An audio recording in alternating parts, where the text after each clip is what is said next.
नाशिकमधील भोंदू अशोक खरात प्रकरणात आता अजून एक पान जोडलं गेलंय. माहित नाही किती पानं जोडली जाणार आहेत. सुषमा अंधारे यांनी नामकरण आवारे हे नाव पुढे करत काही सवाल उपस्थित केलेत. नामकरण आवारे हे कॅरेक्टर काय आहे, त्याची भूमिका काय या सगळ्या प्रकरणात, जाणून घेऊया या रिपोर्टमधून.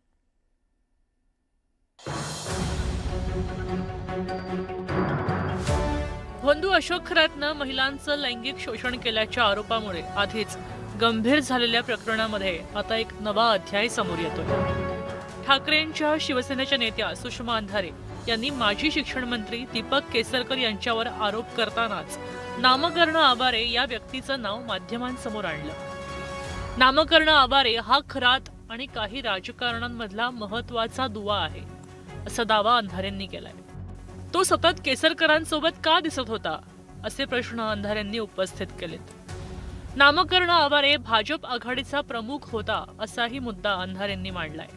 केसरकरांनी पहिल्यांदा तर हे कोण 39 लोक आहेत त्यांची नावं उघड केली पाहिजेत, ते कोण मंत्री आहेत त्यांची नावं उघड केली पाहिजेत. केसरकर असं म्हणतात की मी एकटा गेलो नव्हतो, माननीय मुख्यमंत्री होते शिंदे साहेब मुख्यमंत्री असताना मी शिंदे साहेबांना घेऊन गेलो होतो. म्हणजे केसरकर प्रत्यक्ष अप्रत्यक्षरित्या माजी मुख्यमंत्री आणि सध्याचे उपमुख्यमंत्री असणाऱ्या एकनाथ शिंदे यांचे खरातशी संबंध आहेत असं सांगू इच्छितात का? नामकर्ण आवारे यांनी 14 वर्षांपूर्वी असा मी नामकर्ण या पुस्तकात खरातबद्दल उल्लेख केलाय. या पुस्तकाची प्रस्तावना स्वतः अशोक खरातनं लिहिलेली आहे. आवारेनं खरातचा ब्रह्मांड नायक आणि सिद्ध पुरुष असा उल्लेख केलाय. दरम्यान नामकर्ण आवारे यांनी माध्यमांशी बोलताना खरातशी कोणताही संबंध नाही असं म्हटलं. मात्र खरात, रुपाली चाकणकर आणि दीपक केसरकर हे एकत्र सिन्नर औद्योगिक वसाहतीत आले होते हे मान्यही केलंय. आवारेने जे पुस्तक लिहिलं असा मी नामकर्ण, या पुस्तकामध्ये साधारण 18 पानं आहेत. पान क्रमांक 67 पासून पुढची ही जर पानं वाचली तर लक्षात येईल आवारेने जाणीवपूर्वक ठरवून खरात कसा सिद्ध पुरुष आहे हे सांगणाऱ्या चमत्कारिक कथा लिहिल्या. म्हणजे बुवाबाजी वाढवण्याचं काम हे आवारेने केलं.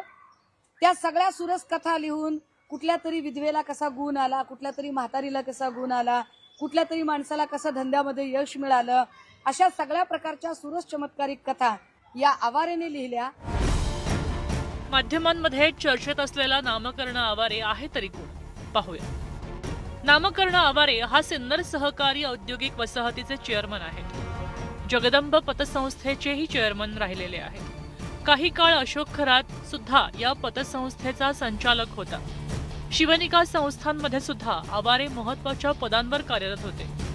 नामकर्ण आवारे आणि अशोक खरातची 1999 पासून ओळख आहे. मंदिर उभारणीत सुद्धा आवारे सहभागी होते. एकंदर नामकर्ण आवारेच्या पुस्तकातनं आवारे आणि खरातचे घनिष्ठ संबंध अधोरेखित होत आहेत. आता तपास यंत्रणा या अनुषंगानं कोणते धागेदोरे जोडतायत याकडे राज्याचं लक्ष लागलंय. Bureau report, news 18 Marathi.